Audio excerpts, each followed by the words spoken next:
Are you ready for a history lesson? We're going to look at the history of water pumps in caravans. My first caravan way back in the 60s had a foot pump. It was called the Tiptoe, and a lot of people had these. And then someone said, oh look, this is painful. All the work with one leg's making this muscle get big and this one's getting small. Let's have an electric pump. Here it was. I'm sorry about the dirty old pipes, it was very old.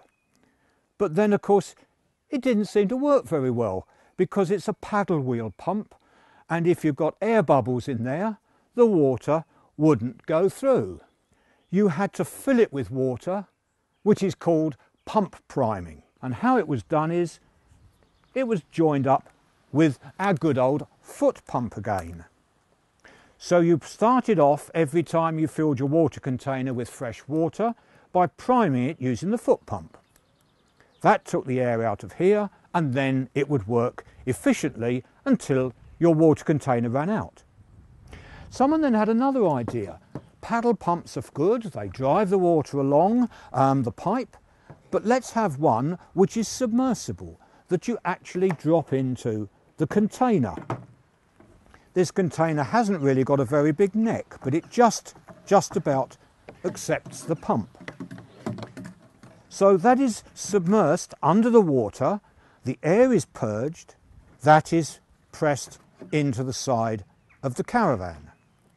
Oh dear, sometimes the water still didn't come out. And that was because air was caught in the casing. The solution is to waggle it about under the surface of the water, and that will often shake away the air bubbles. And someone had another bright idea. Let's make one which has a tiny hole in the top. It looks much the same, but on the top there is the air release hole.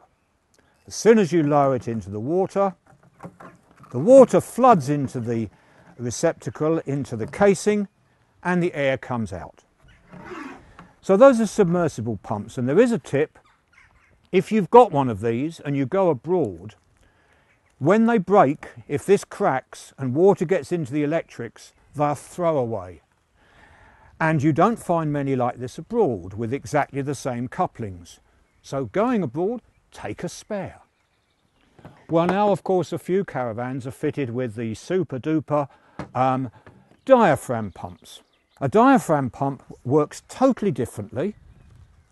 At one end, and this is a replacement in case something goes wrong, you have a wobble plate. As that goes round, it wobbles.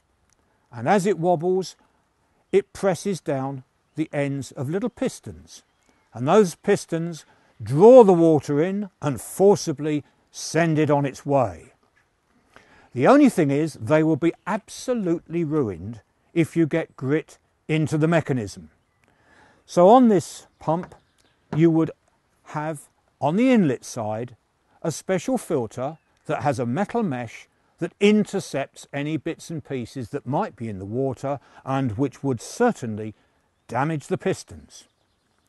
Sometimes these pumps are a bit noisy too, and that's because the rubber feet get compressed because people screw them on too tightly, and the piece of wood on which they are fitting becomes a soundboard, just like the soundboard of a bass guitar, and it resonates, and it's very unpleasantly noisy.